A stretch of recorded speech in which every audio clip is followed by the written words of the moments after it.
đang ung dung chăn bò, bò tự nhiên đi đâu mất toi. Tôm đang loay hoay tìm thế nhưng vẫn không thấy đâu.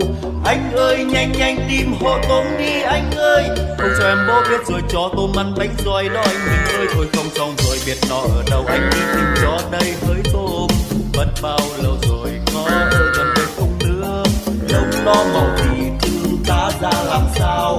Bò này gầy hay là béo, à bò nhà tôm thân công kênh mà mũi lại bò.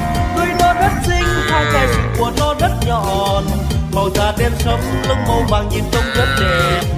Bộ bộ giáp đen mắt tròn to hơi anh, vậy đi theo anh lên trên này mình kiếm thử xem. Chắc nó đi theo mấy con mạ làng bên ấy mà, khóc lóc làm gì đời hãy xem chút. Anh thấy con kia giống con bò nhà tôi.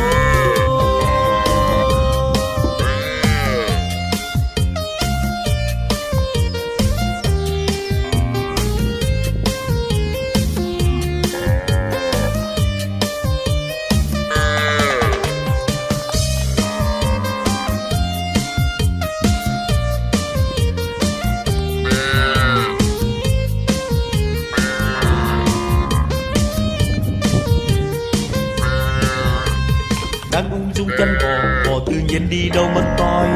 Tôm đang loay hoay tìm thế nhưng vẫn không thấy đâu. Anh ơi nhanh nhanh tìm hộ tôm đi anh ơi, không cho em bố biết rồi cho tôm ăn bánh